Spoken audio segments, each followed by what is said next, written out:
آج کی کہانی جابر بن حیان کیمیا کے عظیم ماہر اور علم دوست سائنسدان پر ہے۔ بہت زمانہ پہلے طوس میں ایک ننھا بچہ پیدا ہوا۔ اس کا نام جابر رکھا گیا۔ جابر کے والد دوا بناتے تھے۔ چھوٹا جابر شیشیوں کے رنگ دیکھ کر خوش ہوتا۔ ایک دن سپاہی آئے۔ جابر کے والد کو قید کر لیا گیا۔ ماں غم میں تھی مگر مضبوط رہی۔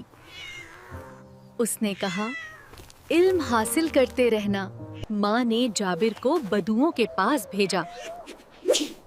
جابر نے الف با پڑھنا سیکھا۔ جب جابر بڑا ہوا تو کوفہ چلا گیا۔ وہاں علم کے دروازے کھلے۔ جابر دن رات پڑھتا۔ اسے علم سے سچی محبت تھی۔ اس نے رنگین مایا ملائے، بوتل سے دھواں نکلا، وہ خوش ہو گیا۔ ایک دن تجربہ ناکام ہوا، لیکن جابر ہنسا اور کہا، میں پھر کروں گا۔ اس نے کئی کتابیں لکھیں، کتاب الرحمتہ، التجمیع اور السبعین۔ جابر کو نمبر پسند تھے۔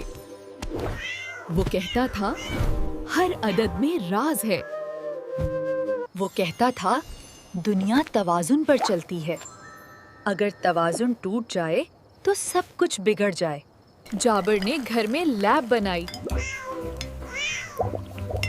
وہ دن رات چیزیں آزماتا۔ رات کے سکوت میں وہ لکھتا رہتا۔ وہ کہتا، علم روشنی ہے۔ لوگ اس کے علم پر حیران ہوئے۔ جابر کا نام ہر جگہ پھیل گیا۔ خلیفہ ہارون الرشید نے خط بھیجا۔ جابر کو بغداد بلایا گیا۔ بغداد علم و ہنر کا شہر تھا۔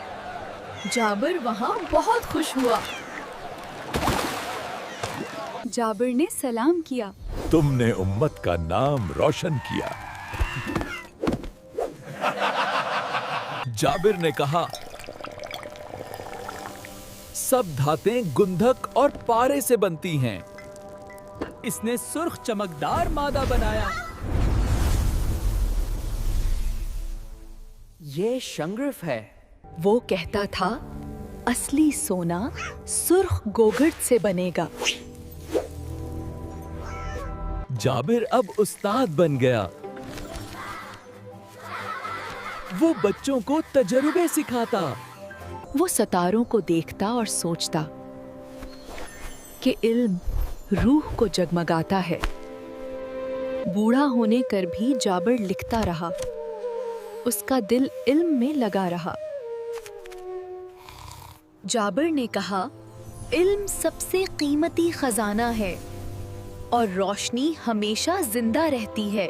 نئی کہانیوں کے لیے سبسکرائب کریں اور مسلمان سائنسدانوں کے ساتھ علم کے سفر میں شامل رہیں۔